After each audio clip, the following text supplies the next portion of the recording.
ஆண்டவராகிய இயேசு கிறிஸ்துவின் ஈடுணையில நாமத்தினாலே உங்கள் எல்லாரையும் இந்த நல்ல காலை பொழுதிலே அன்போடு வாழ்த்துகின்றோம், வரவேற்கின்றோம். ஆண்டவர் தாமே உங்கள் எல்லாரையும் நிறைவாகவே ஆசீர்வதித்து பாதுகாத்து நடத்துவாராக. உங்கள் அனைவருக்கும் பெத்தேல் சுவிசேஷ சபையின் சார்பான கிறிஸ்துமஸ் தின நல்ல வாழ்த்துதல்களை உங்களுக்கு நாங்கள் தெரிவித்துக் கொள்கிறோம்.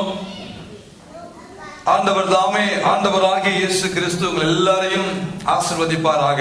விசேஷமாக நாளிலும் புதிதாக வந்திருக்கிறதான உங்கள் ஒவ்வொருவரையும் சபையின் சார்பாக உங்கள் அனைவரையும் வாழ்த்துகின்றோம், வரவேற்கின்றோம். ஆண்டவர் உங்களை எல்லாரையும் நிறைவாக ஆசீர்வதிப்பாராக. அருமையான தேவனுடைய பிள்ளைகளே, இன்றைக்கு 2000 ஆண்டுகளுக்கு முன்பதாக ஒரு தெய்வம் மனிதராக இந்த பூமியிலே மனுஷனை தேடி மாண்டவர்க்கத்தை தேடி வந்ததான நாளை இந்த முழு உலகமும் அனுஷ்டித்துக் கொண்டு இருக்கிறது. இனபேதங்கள் கடந்து, ஜாதிகள் கடந்து, நாடுகள் கடந்து, பலவிதமான மொழிகளில, பலவிதமான பாஷைகளில இயேசு கிறிஸ்துவனுடைய பிறப்பை இந்த உலகம் அனுஷ்டித்துக் கொண்டுதான் இருக்கின்றது.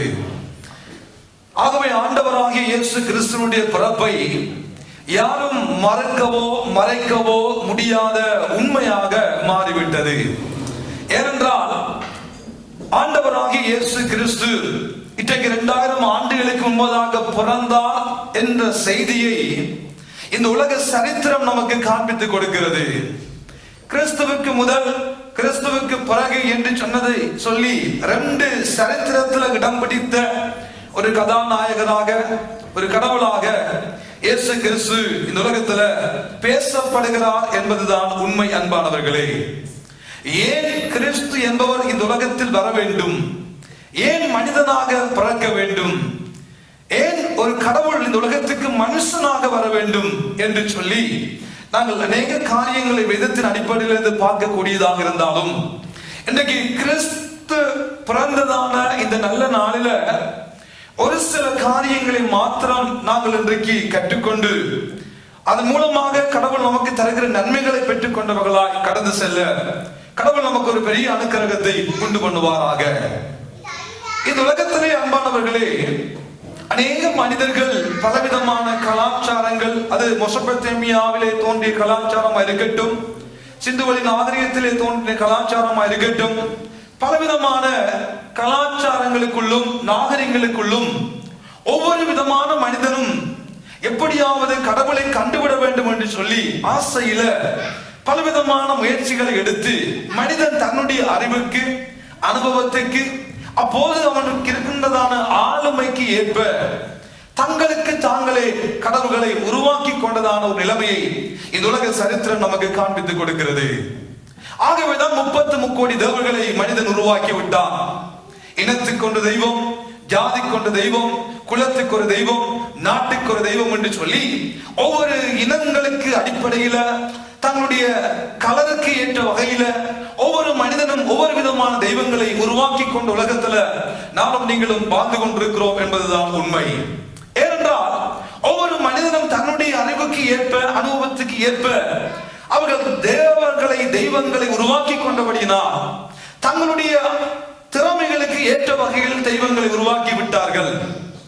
மனிதன் கடவுளை கண்டுபிடிக்க வேண்டும் என்ற ஆசையில, மனிதன் கடவுளை எப்படியாவது கண்டுபிடிக்க வேண்டும் என்ற தேவையின் அடிப்படையில ஒவ்வொரு மனிதனும் தனக்குத்தான் என்று சொல்லி தெய்வங்களை உருவாக்கின காலப்பகுதியில அநேக தெய்வங்கள் தோற்றப்பட்டதன் அடிப்படையில் நீங்கள் பார்ப்பீர்களானால், இன்றைக்கு இந்த உலகம் தோன்றின ஆரம்பத்திலிருந்து உருவாக்கப்பட்ட நாகரிகத்தை நீங்கள் பார்ப்பீர்களானா பலவிதமான தெய்வ கொள்கைகளோடு இந்த உலகத்தில் வாழுகிறவர்கள் இருக்கத்தான் செய்கிறார்கள்.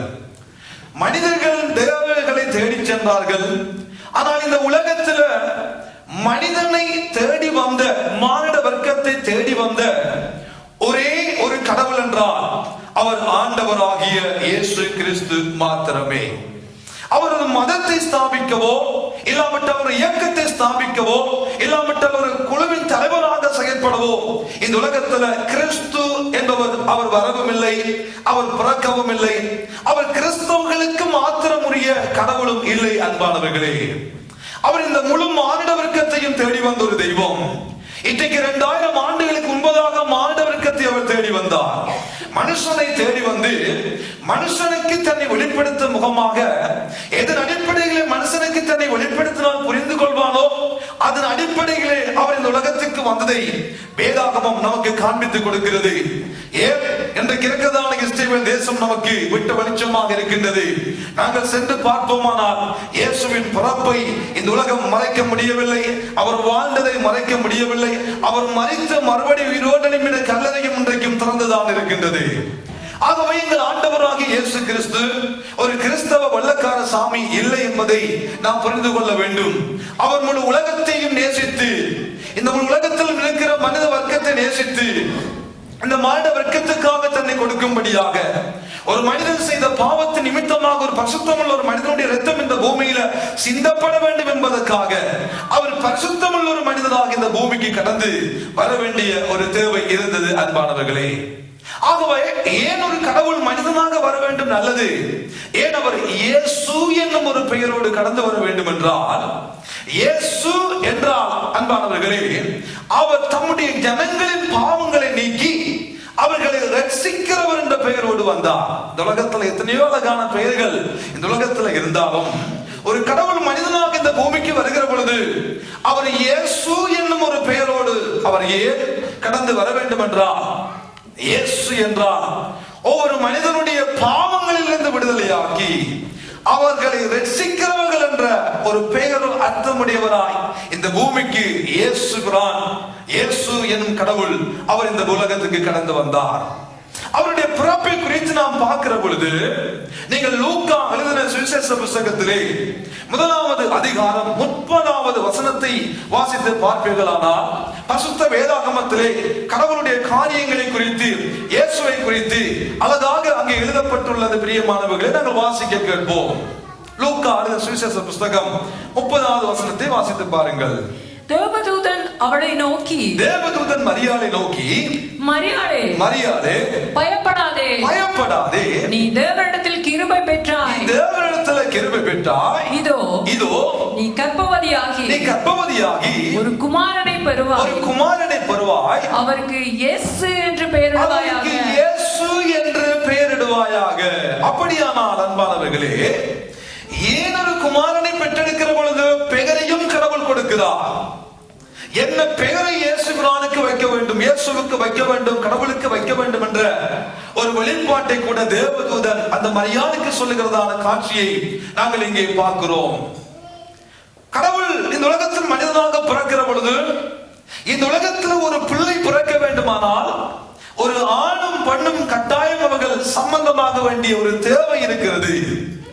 எந்த ஒரு கன்னி பெண்ணுமே பிள்ளையை பெற்றெடுக்க முடியாது, எந்த ஒரு கன்னி பெண்ணும் பிள்ளையை பெற்றெடுக்க முடியாது. சரித்திரம், இது நியம். ஆனால் என் ஆண்டவராகிய இயேசு கிறிஸ்து பரிசுத்த ஆவியினால மரியாளுடைய வயிற்றுக்குள்ளே அங்கே மரியாள் கர்ப்பவதியானாள் என்று சொல்லப்படுகிறது. அவர் தேவன் கடவுளாய் இருந்தவர், மனித வர்க்கத்துக்குள்ளே மனுஷனை தேடி வந்தவர். பரிசுத்த ஆவியினால் மரியாள் கர்ப்பவதியானாள் என்று வேதம் சொன்னது மாத்திரமல்ல, அவருக்கு இயேசு என்ற பெயரிடுவாயாக. ஆகவேதான் இயேசு என்றால், இயேசு என்றால் தமது ஜனங்களுடைய பாவங்களை நீக்குகிறவர். இன்னைக்கு இந்த உலகம் அநேக பாவங்களிலிருந்து விமோசனத்தை பெற்றுக்கொள்ள பலவிதமான முயற்சிகளை, நேர்த்திகளை, கடமைகளை, பொருத்தனைகளை செய்து கொண்டுதான் இருக்கிறது. ஆனால் இயேசுவை தவிர ஒரு மனிதனுடைய பாவம் இந்த உலகத்தில் மன்னிக்கப்பட முடியாது. இயேசு பாவங்களை நீக்குகிற கடவுளாக, மனுஷனுடைய பாவத்தை நீக்குகிற ஒரு கடவுளாக, அவருடைய இரத்தம் இந்த பூமியில சிந்தப்படுகிற பொழுது அவருடைய இரத்தம் பாவத்துக்கு விமோசனத்தை உண்டாக்குகிறது. மனிதன் செய்த பாவத்தின் நிமித்தமாக மனிதனுடைய இரத்தம் இந்த பூமியில சிந்தப்பட வேண்டும். ஆகவே பரிசுத்தமுள்ள மனிதர்கள் இந்த பூமியில் இல்லாதபடியினால் கடவுள் மனிதனாக இந்த பூமிக்கு கடந்து வந்து பரிசுத்தமுள்ள இரத்தம் மனிதனுக்காக சிந்தப்பட்ட பொழுது மனிதனுடைய பாவம் நீக்கப்படுகிறது. அன்பானவர்களே, என்றும் கூட அநேக கலாச்சாரங்களுக்குள்ளும் அநேக மதங்களுக்குள்ளும் தாங்கள் செய்ததான பாவங்களை போக்க ஆட்டையோ மாட்டையோ கோழியோ பலியை கொடுத்து தங்களுடைய பாவங்களுக்கு விமோசனத்தை பெற்றுவிட்டோம் என்ற நம்பிக்கையில் இன்றைய உலகத்தில் வாழுகிற மானிட வர்க்கங்கள் மிருகங்களை கொண்டு இரத்தங்களை சிந்தத்தான் செய்கிறார்கள். ஆனால் ஒரு மனிதனுடைய பாவத்துக்காக சாப்பிட முடியாது. மனிதன் செய்த பாவத்தின் நிமித்தமாக ஒரு பரிசுத்தமுள்ள மனிதனுடைய இரத்தம் இந்த பூமியில சிந்தப்பட வேண்டுமானா இந்த உலகத்திலே யாருமே இல்லை பரிசுத்தவான்கள். ஆகவே இயேசு மனிதனாக வந்ததின் பிரதானமான நோக்கம் ஒவ்வொரு மனிதனுடைய பாவங்களுக்கு விமோசனத்தை உண்டாக்கும்படியாக, மானிட வர்க்கத்துக்கு பாவத்திலிருந்து மானிட வர்க்கத்தை வெளியே கொண்டு வரும்படியாக, அவனுக்கு ஒரு ரட்சிப்பை உண்டாக்கும்படியாக, அவனுக்கு ஒரு பாதுகாப்பை உண்டாக்கும்படியாக தெய்வம் மனிதனாக இந்த பூமிக்கு கடந்து வந்து ஒவ்வொரு மனிதனுடைய பாவங்களிலிருந்து அவனை வெளியே கொண்டு வர அவர் இயேசு என்னும் ஒரு பெயரோடு இந்த உலகத்துக்கு கடந்து வந்தார். அன்பானவர்களே, லூக்கா எழுதின சுவிசேஷ புத்தகம் 2வது அதிகாரம் 10வது 11வது வசனங்களை வாசித்து பார்ப்பீர்களானால் அங்கேயும் ஆண்டவர் தெளிவாக சில காரியங்களை ஆண்டவராக இயேசுவை குறித்து சொல்லப்பட்ட வார்த்தைகளை நாம் சற்று வாசிக்க கேட்போம். தேவதூதன் அவர்களை நோக்கி பயப்படாதிருங்கள், இதோ எல்லா ஜனத்துக்கும் மிகுந்த சந்தோஷத்தை உண்டாக்குகிற நற்செய்தியை உங்களுக்கு அறிவிக்கிறேன். ஒரு நல்ல செய்தியை உங்களுக்கு அறிவிக்கிறேன். இன்று கர்த்தராகிய கிறிஸ்து என்னும் இரட்சகர், இன்று கர்த்தராகிய கிறிஸ்து என்னும் இரட்சகர் உங்களுக்கு தாவீதின் ஊரிலே பிறந்திருக்கிறார். அன்பானவர்களே, மேய்ப்பர்கள் அன்றைக்கு மந்தைகளை மேய்த்துக் கொண்டவர்களாய் ஒரு நாள் பொழுதிலே அவர்கள் இருக்கிற பொழுது தேவதூதன் அவர்களிடம் தோன்றி, இதோ எல்லா ஜனத்துக்கும் மிகுந்த சந்தோஷத்தை உண்டாக்குகிற ஒரு நல்ல செய்தியை கொண்டு வந்திருக்கிறோம். அந்த செய்தி என்ன? கர்த்தராகிய கிறிஸ்து என்னும் இரட்சகர் இந்த பூமியில் பிறந்திருக்கிறார். அங்கே மரியாளோடு தேவதூதன் பேசுகிற பொழுது, நீ ஒரு குமாரனை பெற்றெடுப்பாய், அவருக்கு இயேசு என்று பெயரிடுவாயாக என்று தேவதூதர்கள் சொன்னார்கள். ஆனால் இங்கே மேய்ப்பர்களை பார்த்து தேவதூதர்கள் சொல்லுகிறார்கள், இன்று கர்த்தராகிய கிறிஸ்து என்னும் இரட்சகர். என் ஆண்டவராகிய இயேசு கிறிஸ்துவுக்கு தேவதூதர்கள் வைக்கிற பெயர்கள் என்ன? கர்த்தர், கிறிஸ்து, அவர் இரட்சகர். அருமையான தேவனுடைய பிள்ளைகளே, கர்த்தர் என்றால் என்ன, கிறிஸ்து என்றால் என்ன, இரட்சகர் என்றால் என்ன? இந்த மூன்று பெயர்களும் கிறிஸ்துவுக்கு கொடுக்கப்படுகிறதான, இயேசுவுக்கு கொடுக்கப்படுகிறதான தேவனாகிய கடவுள் மனுஷகுமாரனாக இந்த பூமிக்கு வெளிப்பட்ட பொழுது அவரை பார்த்து வேதம் சொல்லுகிறது, அவர் கர்த்தர், அவர் கிறிஸ்து, அவர் இரட்சகர். அன்பான தேவனுடைய பிள்ளைகளே, கர்த்தர் என்றால் என்ன? இந்த உலகம் தோன்றுவதற்கு மூல கர்த்தா. இன்றைக்கு சொல்லுவார்கள் அநேக இடங்களில், இந்த காரியம் உருவாகிறதுக்கு மூல கர்த்தாவாக இவர் செயல்பட்டார், இந்த நிறுவனத்தை ஸ்தாபிப்பதற்கு மூல கர்த்தா அவர், இந்த கடையை ஸ்தாபித்த மூல கர்த்தா அவர், இந்த காரியத்தை செய்த மூல கர்த்தா அவர் என்று சொல்லி அநேக தடவைகளில் இந்த உலகம் அநேக பெயர்களை ஒவ்வொரு நபர்களுக்கு கொடுத்து கொண்டிருந்தாலும், இயேசு கிறிஸ்துவை குறித்து வேதம் சொல்லுகிற பொழுது அவர் கர்த்தர் என்று வேதம் சொல்லுகிறது. அப்படியானால் அவர் மனுஷனாக இந்த பூமிக்கு வந்ததை இந்த உலகம் பார்த்து கொண்டிருந்தாலும், என் வேதத்தின் அடிப்படையில் ஆண்டவர் நமக்கு சொல்ல வருகிற காரியம் என்ன? அவர் இந்த உலக தோட்டத்தின் முன்பதாகவே 2000 ஆண்டுகளில் கிமு கிறிஸ்துவுக்கு பின்பதாக, கிறிஸ்துவுக்கு முன்பதாக அந்த இடைப்பட்ட அந்த கால பகுதியில இந்த உலகத்துல ஒரு குழந்தையாக பிறந்தவர் அல்ல இயேசு. அந்த இயேசுவை குறித்து சொல்லுகிற பொழுது அவர்தான் கர்த்தர். கர்த்தர் என்றால் யாஹ்வே, யாஹ்வே என்றால் அவர் தேவன், எல்லா படைப்புக்கும் மூல கர்த்தா, எல்லா உருவாக்கத்துக்கு மூல கர்த்தா. இந்த உலகம் அவாந்தர வழியில அந்த இடத்துல இந்த பூமி தொங்க வைக்கப்பட்டிருக்கிறது என்றால் இந்த தொங்க வைப்பதற்கு மூல கர்த்தா அவர். சூரியனை உண்டாக்கின தெய்வம், சந்திரனை உண்டாக்கின தெய்வம், எல்லாவற்றையும் உண்டாக்கின தெய்வம். ஏனென்றால் வேதம் சொல்லுகிறது, அவரை கொண்டும் அவருக்கு என்றும் இந்த உலக படைப்புகள் உண்டாக்கப்பட்டது. அப்படியானால் இயேசு கிறிஸ்து இடையில வந்த ஒரு வெள்ளக்கார சாமி அல்ல, அவர் இந்த உலகத்தை உருவாக்கின மூல கர்த்தா. அவர் இந்த மூல உலகத்தை படைத்த ஒரு மூல கர்த்தா. அவர்தான் முழு முதல் கடவுள், அவர்தான் இந்த உலகத்தின் தேவன், அவர்தான் இந்த உலகம் உண்டாக்குவதற்கு மூல காரணமாகிய கர்த்தர். அவர்தான் எஜமான், அவர்தான் யாஹ்வே. அவரால் இல்லாவிட்டால் நாம் இல்லை, அவர் இல்லை என்றால் இந்த உலகம் இல்லை, அவர் இல்லை என்றால் இந்த சூரியன் இல்லை, அவர் இல்லை என்றால் இந்த சந்திரன் இல்லை, அவர் இல்லை என்றால் இந்த வானங்கள் இல்லை,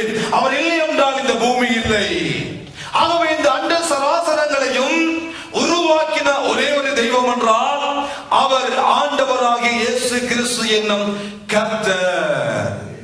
அவர் கர்த்தர். ஆகவே இன்றைய உலகத்தில் இயேசு கிறிஸ்துவை ஒரு பாலகனாக பார்ப்பதை விட அந்த பாலகனாக இந்த பூமிக்கு வெளிப்பட்டவர் தான் கர்த்தர். அவரால் தான் இந்த உலகம் உண்டாக்கப்பட்டது. அவரை கொண்டுதான் இந்த உலகம் சிருஷ்டிக்கப்பட்டது. அவருக்கு என்றுதான் இந்த முழு உலகமுமே உண்டாக்கப்பட்டது தவிர வேறு ஒருவராலும் உண்டாக்கப்படவில்லை. ஏனென்றால் இயேசுவை பார்த்து சொல்லுகிறார், கர்த்தராகிய கிறிஸ்து என்னும் இரட்சகர் உங்களுக்கு பிறந்திருக்கிறார். ஆகவே கடவுள் யார், இயேசு யார்? அவர் கர்த்தர். இரண்டாவதாக வேதம் சொல்லுகிறது அவர் கிறிஸ்து என்று சொல்லுகிறது. கிறிஸ்து என்றால் என்ன? மெசியா. மெசியா என்றால் என்ன? அபிஷேகம் பண்ணப்பட்டவர். கிறிஸ்து என்றால் அபிஷேகம் பண்ணப்பட்டவர். இந்த உலகத்துல வாழ்ந்ததான ஜனங்கள், இஸ்ரவேலர்கள், தேவனுடைய பிள்ளைகளாய் குறிப்பிடப்பட்டு வாழ்ந்தவர்கள் ஒரு பெரிய மெசியாவை எதிர்பார்த்தார்கள், ஒரு பெரிய கிறிஸ்துவை எதிர்பார்த்தார்கள். கிறிஸ்து என்றால் கிரேக்க மொழியில கிறிஸ்டோஸ் என்ற சொல்லிலிருந்து கடந்து வருகிறது. அதனுடைய எபிரேய சொல் வடிவம் மெசியா. மெசியா என்றால், கிறிஸ்து என்றால் அபிஷேகம் பண்ணப்பட்டவர். உதாரணமாக ஒரு ராஜாவை நாம் ஏற்படுத்துகிற பொழுது அந்த காலத்துல அவர்கள் தலையில எண்ணெய் ஊற்றி அபிஷேகம் பண்ணுவார்கள். அந்த ராஜா என்ன செய்வார்? அவருக்குள்ள இருக்கிற ஜனங்களை மீட்பார், அவர்களை காப்பாற்றுவார், அவர்களை பாதுகாப்பார், அவர்களை போஷிப்பார். அவருக்கு தேவையான எல்லா காரியங்களையும் அந்த ராஜா எழும்பி காரியங்களை செய்வார். ஆகவே அந்த ராஜாவாக ஒருவன் வர வேண்டுமானால் அந்த காலத்துல ஒருவனை கொண்டு வந்து வைத்து தலையில எண்ணெய் ஊற்றி அவனை அபிஷேகம் பண்ணுவார்கள், அவனை கிறிஸ்தோஸாக மாற்றுவார்கள், அவனை மெஸ்ஸியாவாக மாற்றுவார்கள். அப்பொழுது எல்லாருடைய நம்பிக்கையும் என்ன? ரைட், இன்றிலிருந்து இவர் எங்களுக்கு தலைவராக மாறி, எங்களுக்கு ராஜாவாக மாறி, எங்கள் அடிமைத்தன வாழ்க்கையிலிருந்து எங்களை வெளியே கொண்டு வருவார். ஆகவே யூதர்கள் என்ன செய்தார்கள்? ஒரு கிறிஸ்து என்பவர், மெஸ்ஸியா என்பவர் பிறப்பார். ஆகவே அந்த மெஸ்ஸியாவை எதிர்பார்த்து கொண்டிருந்தார்கள். அப்பொழுது அவர்கள் ரோம சாம்ராஜ்யத்தின் கீழே தேவனுடைய ஜனங்கள் ஒரு அடிமைத்தன வாழ்க்கைக்குள்ளே வாழ்ந்து கொண்டிருந்தார்கள். ரோம சாம்ராஜ்யத்தின் அடிமைக்குள்ளே வாழ்ந்து கொண்டிருந்தபடியினால் அவர்களுடைய பெரிய எதிர்பார்ப்பு என்ன? எப்படியாவது மெஸ்ஸியா என்பவர் எங்களுக்கு வருவார். எப்படி தாவீது வந்தாரோ, எப்படி சவுல் வந்தாரோ, எப்படி சாலமோன் வந்தாரோ, யாரோ ஒருவர் அவர் கடந்து வரப்போகிறார், யாரோ ஒருவர் மெஸ்ஸியாவாக கடந்து வரப்போகிறார். அவர் வந்து எங்கள் பாவங்களை, எங்கள் அடிமைத்தனத்தின் எங்களை வெளியே கொண்டு வருவார் என்ற பெரிய எதிர்பார்ப்போடு அன்றைக்கு வாழ்ந்தவர்கள் எதிர்பார்த்து கொண்டிருந்தார்கள். அன்பானவர்களே, ஆகவே ஆண்டவராக இயேசு கிறிஸ்து மெசியாவாக, கிறிஸ்துவாக இந்த உலகத்தில் பிறந்த பொழுது அவருடைய செயற்பாடுகளை பார்த்த உலகம் அவரை மேசியாவாக அங்கீகரிக்கவில்லை. ஏனென்றால் கிறிஸ்து எழும்பி தாவீதை போல, சாலமோனை போல, சவுலை போல ஒரு ராஜாவாக எழும்பி ரோம சாம்ராஜ்யத்துக்கு எதிராக போரிட்டு எங்களை வெளியே கொண்டு வருவார், எங்களை மீட்பார் என்ற ஒரு பெரிய எதிர்பார்ப்போடு இந்த உலகம் அவரை பார்த்தது. ஆனால் இந்த கிறிஸ்துவாகிய மெசியா என்ன செய்தார்? அவர்களை ரோம சாம்ராஜ்யத்திலிருந்து வெளியே கொண்டு வருவதற்கு மேலாக பாவம் என்னும் அடிமைத்தனத்திலிருந்து, அநியாயம் என்னும் அடிமைத்தனத்திலிருந்து, அக்கிரமம் என்னும் அடிமைத்தனத்திலிருந்து அபிஷேகம் பண்ணப்பட்ட மேசியாவாக அவர் வெளிப்பட்டு அவர் எல்லா மானிடவர்க்கத்தையும் கிறிஸ்தோஸாக, மெசியாவாக இந்த உலகத்தில் வாழ்ந்த அத்தனை மானிடவர்க்கத்துக்கும் செய்து முடித்தார். அவர் கிறிஸ்துவாக பிறந்தார், அவர் கர்த்தராக பிறந்தார். அவர் கிறிஸ்துவாக பிறந்தாரோ, எந்த நோக்கத்துக்காக பிறந்தாரோ அந்த நோக்கத்துக்காக இந்த உலகத்துல செய்ய வேண்டிய எல்லா காரியங்களையும் என் ஆண்டவராகிய கிறிஸ்து ஆகிய மெசியாவாகிய தெய்வம் அவர் நிறைவேற்றினார். அன்பானவர்களே, வேதம் சொல்லுகிறது அடுத்ததாக அவர் கர்த்தர், அவர் கிறிஸ்து, அவர் இரட்சகர். அவர் தான் இரட்சகர். இரட்சகர் என்றால் என்ன? அவர் தான் இயேசு.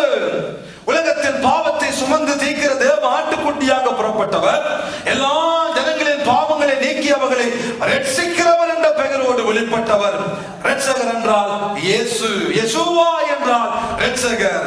ஆகவே அந்த யெசுவா, அந்த இயேசு இரட்சகராக இந்த பூமியில் கடந்து வந்து எல்லா மானிட வர்க்கத்துக்காகவும் தன் உயிரையே தியாகம் செய்து தன்னை முழுவதுமாக ஒப்பு கொடுத்து எல்லாருடைய பாவங்களிலிருந்து அவர்களை வெளியே கொண்டு வந்து அவர்களை மீட்டார் என்பதுதான் இயேசு என்ற சொல்லினுடைய அடையாளம். அன்பானவர்களே, அருமையான தேவனுடைய பிள்ளைகளே, 4வது அதிகாரம் அப்போஸ்தலர் நடவடிக்கைகள் 12வது வசனத்தை நீங்கள் வாசித்து பார்ப்பீர்களானால் வேதம் தெளிவாக சொல்லுகிறது, அவராலே அன்றி வேறொருவனாலும் ரட்சிப்பு இல்லை.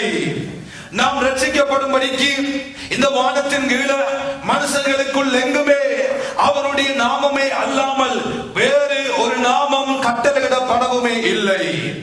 அப்படியானால் இந்த உலகத்தில் வாழுகிற ஒவ்வொரு மனிதனும் ரட்சிக்கப்பட வேண்டுமானால், பாதுகாக்கப்பட வேண்டுமானால், பாவத்திலிருந்து வெளியே வர வேண்டுமானால், மோட்சத்துக்கு செல்ல வேண்டுமானால், பரலோகத்துக்கு செல்ல வேண்டுமானால் இயேசு இந்த உலகத்தில் வாழ்கிற பொழுது சொன்னார், நானே வழி, நானே சத்தியம், நானே ஜீவன். ஆகவே நானே வழியாக, நானே ஜீவனாக, நானே சத்தியமாக வெளிப்பட்ட அந்த இயேசு இல்லாமல் எந்த ஒரு மனிதனும் ரட்சிக்கப்பட, காப்பாற்றப்பட முடியாது. ஆகவே இந்த உலகத்தில் வாழ்கிற ஒவ்வொரு மானிட வர்க்கமும், ஒவ்வொரு மனிதனும் அந்த இயேசுவாகிய தெய்வத்தை, அந்த கிறிஸ்துவாகிய தெய்வத்தை, அந்த கர்த்தாவாகிய தெய்வத்தை யார் யார் அவருடைய நாமத்தின் மேல விசுவாசம் உள்ளவர்களாய் அவரை ஏற்றுக்கொண்டவர்கள் எத்தனை பேர்களோ அத்தனை பேர்களுக்கும் அவருடைய பிள்ளைகளாகும்படி அதிகாரத்தை கொடுத்து அவர்களை மீட்கிறார் என்ற சத்தியத்தினை இந்த பரிசுத்த வேதாகம் நமக்கு காண்பித்துக் கொடுக்கிறது. அன்பானவர்களே, ஆகவே இயேசு நம் அனைவருக்கும் தேவை. இந்த உலகத்தில் மாண்டவருக்கும் காப்பாற்றப்பட, விடுதலையாக்கப்பட, ரட்சிக்கப்பட இரட்சகராக இந்த உலகத்தில் நம்மை தேடி வந்ததான அந்த இரட்சகரை எவர்கள் பார்க்கிறார்களோ அவர்கள் அந்த இரட்சகரின் மூலமாக ஒரு பெரிய மீட்பையும், ஒரு சமாதானத்தையும், ஒரு சந்தோஷத்தையும், ஒரு நிம்மதியையும் அவர்கள் பெற்றுக் கொள்வார்கள் என்ற செய்தியை இன்றைக்கு நான் உங்களுக்கு தைரியமாக சொல்லக்கூடும். அன்பானவர்களே, ஏனென்றால் இயேசு என்னும் ஒரு கடவுள் இந்த உலகத்தில் பிறக்கும் முன்பதாக 700 ஆண்டுகளுக்கு முன்பதாக ஏசாயா என்னும் தீர்க்கதரிசி தன்னுடைய புத்தகத்தில் எழுதுகிற பொழுது 9வது அதிகாரம் 6வது வசனத்திலே தெளிவாக சொல்லுகிறார், நமக்கு ஒரு பாலன் பிறப்பார், நமக்கு ஒரு குமாரன் கொடுக்கப்பட்டார், அவருடைய நாமம் அதிசயமானவர், அவர் ஆலோசனை கர்த்தர், அவர் வல்லமை உள்ள தெய்வம், அவர் நித்திய பிதா, அவர் சமாதான பிரபு எனப்படும் என்று வேதம் சொல்லுகிறது. ஆகவே இயேசு என்னும் ஒரு கடவுள் கிறிஸ்தவ சபைக்கு ஒரு சாமியாக, கிறிஸ்தவத்துக்கு ஒரு சாமியாக, ஒரு வெள்ளக்கார சாமியாக அவர் வரவில்லை. அவர் இந்த முழு உலகத்தையும் மீட்கும்படியாக, ஒவ்வொரு மானிட வர்க்கத்தையும் விடுதலையாக்கும்படியாக, ஒவ்வொரு மானிட வர்க்கத்தையும் பாவத்திலிருந்து, அக்கிரமத்திலிருந்து, பிசாசின் பிடியிலிருந்து வெளியே கொண்டு வந்து அவர்களை ஆசீர்வதிக்கிற ஒரு நல்ல கடவுளாக, மானிட வர்க்கத்துக்காக தன்னையே உயிராக கொடுக்கும்படியாக, தன் உயிரையே தியாகம் செய்யும்படியாக நம்மை தேடி வந்த ஒரு தெய்வம் என்றால், இந்த உலகத்தில் கடவுள் மனிதனை தேடி வந்த ஒரு தெய்வம் என்றால் அவரின் இரட்சகராகிய இயேசு, என் கர்த்தராகிய இயேசு, என் மெசியாவாகிய இயேசு, அவர்தான் நம்முடைய மீட்பர் என்ற ஒரு நல்ல செய்தியை நம் அனைவரும் அறிந்து கொள்ள வேண்டும். அன்பானவர்களே, அவர் நாமம் அதிசயமானவர், அவர் ஆலோசனை கர்த்தர், அவர் வல்லமை உள்ள தெய்வம், அவர் நித்திய பிதா, அவர் சமாதான பிரபுவாய் நம்மோடு இருக்கிறார், அவர் நம்மோடு இருக்கிறார். ஆகவே இந்த அருமையான தேவனுடைய பிள்ளைகளே, அந்த கடவுள், அந்த சமாதான பிரபு, அந்த அதிசயமான நாமத்தை உடையவர் இன்றைக்கும் நம்மோடு இருக்கிறார். எவர்கள் அவரை நோக்கி பார்த்து அவர்கள் மேல விசுவாசம் உள்ளவர்களாய் அவரை எங்கள் வாழ்க்கைக்குள்ள ஏற்றுக்கொள்கிறோமோ அத்தனை பேருக்கும் விடுதலையை கொடுக்கிறார், ரட்சிப்பை கொடுக்கிறார், சந்தோஷத்தை கொடுக்கிறார், சமாதானத்தை கொடுக்கிறார், நிம்மதியை கொடுக்கிறார் என்ற நல்ல செய்தியை இந்த கிறிஸ்துமஸ் என்ற நல்ல நாளில் உங்கள் அனைவருக்கும் தெரிவித்துக் கொள்கிறேன். ஆகவே யார் மீட்பர்? இந்த உலகத்தில் வாழ்கிற எத்தனையோ அதிகாரங்கள், சர்வதிகாரங்கள் இந்த உலகத்தில் இருக்கிறது. ஆண்டவராகிய இயேசு கிறிஸ்து இந்த உலகத்தில் பிறந்த பொழுதும் ரோம சாம்ராஜ்யம் ஏரோது என்பவன் இயேசுவை கொலை செய்யும்படியாக தேடினார். எப்படியாவது இயேசுவை அழித்து விட வேண்டும் என்று முயற்சித்தார்கள். ஆனால் அந்த தெய்வத்தை அழிக்க முடியவில்லை. அதனால் என்ன செய்தார்கள்? 2 வயதுக்குட்பட்ட எல்லா குழந்தைகளையும் இயேசு பிறந்தபடியினால் இவர்கள் இயேசுவா இருப்பார்களோ என்று சொல்லி 2 வயதுக்குட்பட்ட எல்லா பிள்ளைகளையும் கொலை செய்தார்கள். இயேசுவை அழிக்க, இயேசுவாகிய இரட்சகரை அழிக்க இந்த உலகத்தில் வாழ்ந்த சாம்ராஜ்யங்கள், இந்த உலகத்தில் வாழ்ந்த சர்வதிகாரங்கள், இந்த உலகத்தில் இருந்த தீய சக்திகள் அந்த ஆண்டவராகிய இயேசு கிறிஸ்துவை, அந்த இரட்சகரை, அந்த மேய்ப்பரை, அந்த மீட்பரை அழிக்கும்படியாக செயல்பட்டது. ஆனால் அழிக்க முடியவில்லை. ஆகவே அன்பானவர்களே, அவர் சர்வ வல்லமை உள்ள கடவுள், அவர் பராக்கிரமம் உள்ள கடவுள், அவர் பெரிய கடவுள், அவர் இந்த உலகத்தை ஆளுகை செய்கிற கடவுள். அவருடைய கரங்களில் எல்லாம் இருக்கிறது.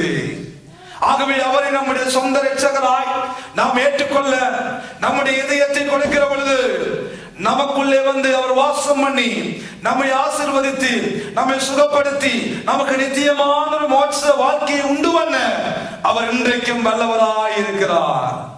ஆகவே இந்த நாள் ஒரு மதமாற்று பிரச்சாரம் அல்ல, இது மனதில் அந்த கடவுளை ஏற்றுக்கொள்ளுகிற ஒரு நல்ல நாளின் நற்செய்தி. அன்பானவர்களே, அவரை ஏற்றுக்கொள்வதற்கு ஒரு மதம் தேவையில்லை, சபை தேவையில்லை, மார்க்கம் தேவையில்லை.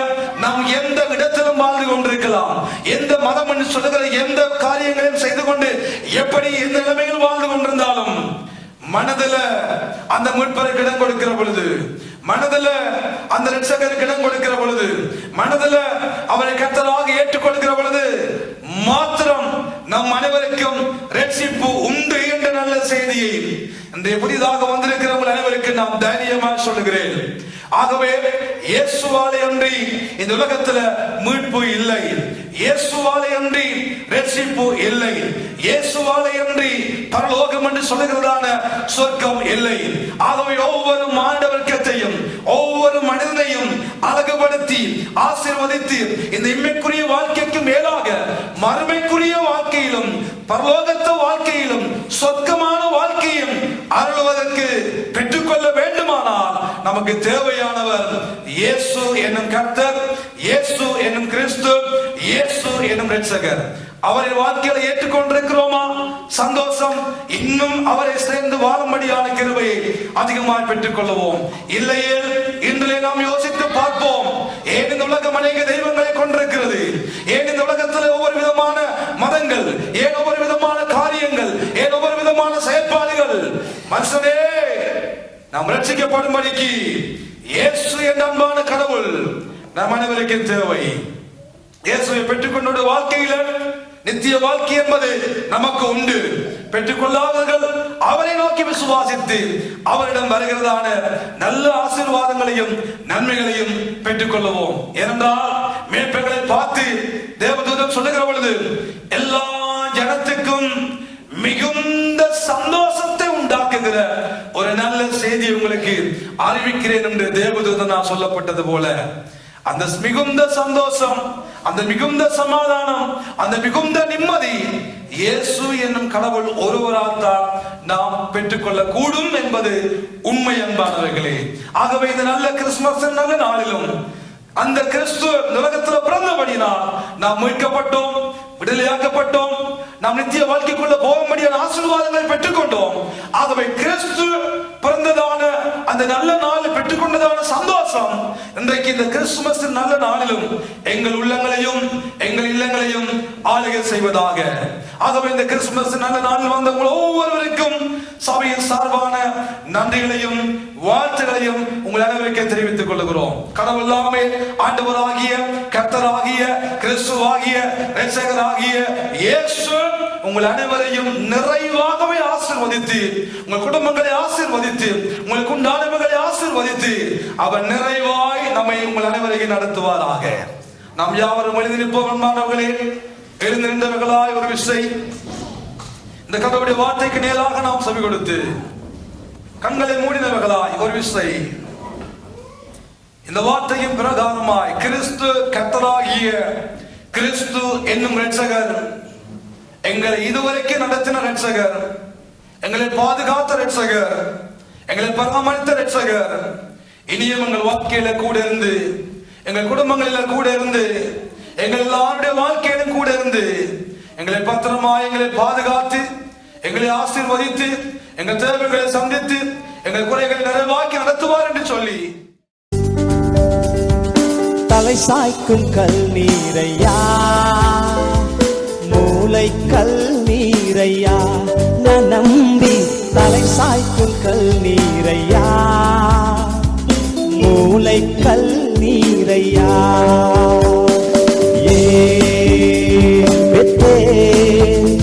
இது வானத்தின் வாசல், என் ஏசையா ஆசீர்வாதத்தின் வாசல்.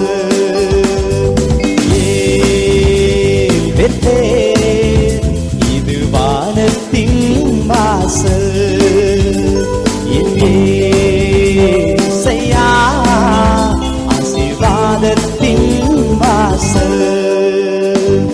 தலை சாய்க்கும் கல் நீரையா, மூளை கல் நீரையா, நான் நம்பி தலை சாய்க்கும் கல் நீரையா, மூளை கல் நீரையா.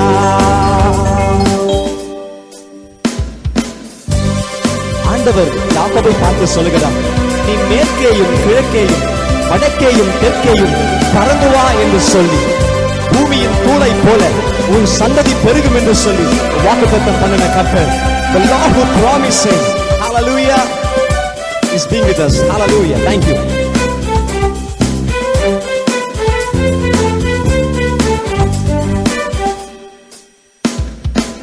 மேற்கு கிழக்கு வடக்கு தெற்கு பறந்து வா என்றீரே, பூமியின் மூளை போல் சந்ததி பெருகும் என்று வாக்குரைத்தீரே. மேற்கு கிழக்கு வடக்கு தெற்கு பறந்து வா என்றீரே, பூமியின் மூளை போல் சந்ததி பெருகும் என்று வாக்குரைத்தீரே. சொன்னதை செய்யும் அளவும் என்னை கைவிடவே மாட்டீ, நீர் சொன்னதை செய்யும் அளவும் என்னை கைவிடவே மாட்டீ என்று சொல்லுவீங்களா? ஏல்பெத்தேல் ஏல்பெத்தேல்,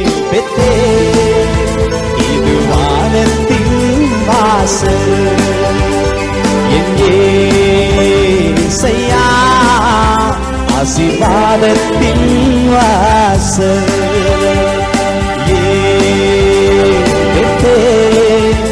இது வானத்தின் வாசல், என் ஏசையா ஆசீர்வாதத்தின் வாசல்.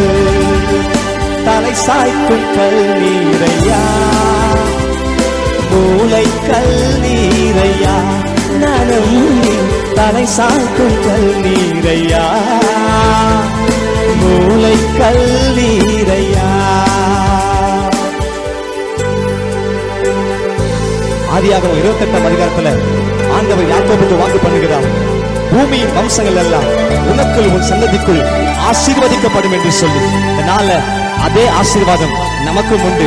கவலைப்படாதிருங்கள், கஷ்டப்படாதிருங்கள், எதை குறித்தும் கவலைப்படாதிருங்கள். கர்த்தர் எல்லாவற்றையும் பார்த்துக் கொள்கிற ஆண்டவர் பார்த்துக் கொள்வார். Come on.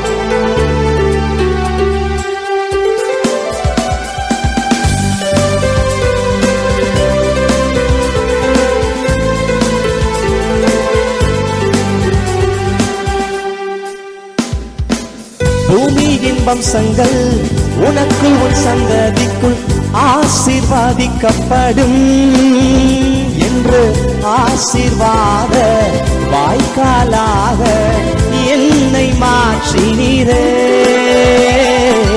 பூமியின் வம்சங்கள் உனக்குள் உன் சந்ததிக்குள் ஆசீர்வாதிக்கப்படும் என்று ஆசீர்வாத வாய்க்காலாக என்னை மாற்றினீரே.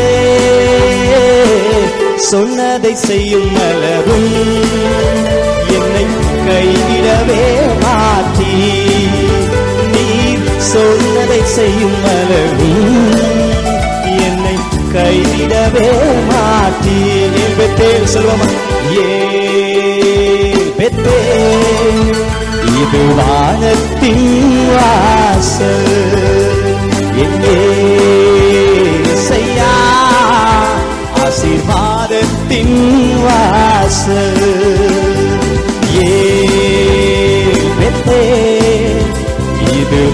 ஆசீர்வாதத்தின் வாசல்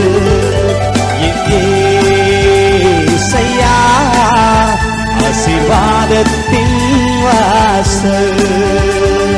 தலை சாய்க்கும் கல்லீரையா, மூளை கல்லீரையா, நம்பி தலை சாய்க்கும் கல்லீரையா, மூளை கல்லீரையா. தன் தகப்பன் வீட்டுக்கு திரும்பும் வரையில ஆண்டவர் யாக்கோபை கைவிடவில்லை, அவனை கனப்படுத்தினார் என்று வேதம் சொல்கிறது. இன்னைக்கு நாமும் எந்த சூழலில் இருந்தாலும் சரி, எந்த நிலைமையில் இருந்தாலும் சரி, நாம் ஆண்டவர் சமூகத்தில் திரும்பி வருகிற வரையும் அவருடைய கை நம்மை விடுவதில்லை. சந்தோஷமாய் பாடுவோமா?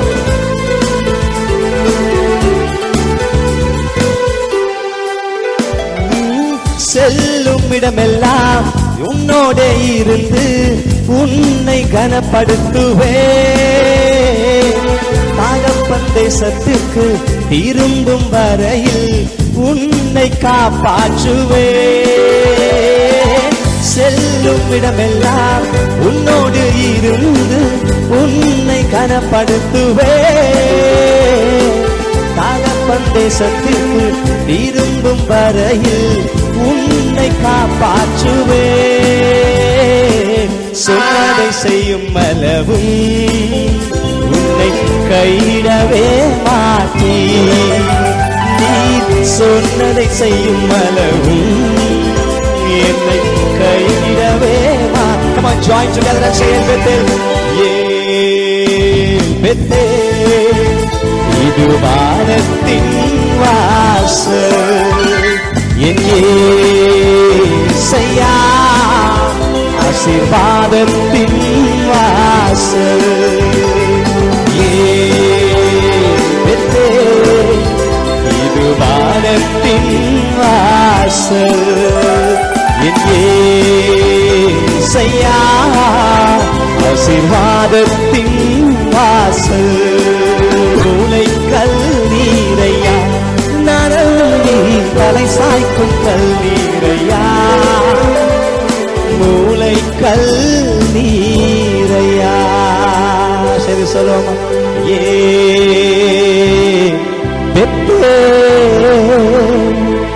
இது வானத்தின் வாசல், என் இயேசையா,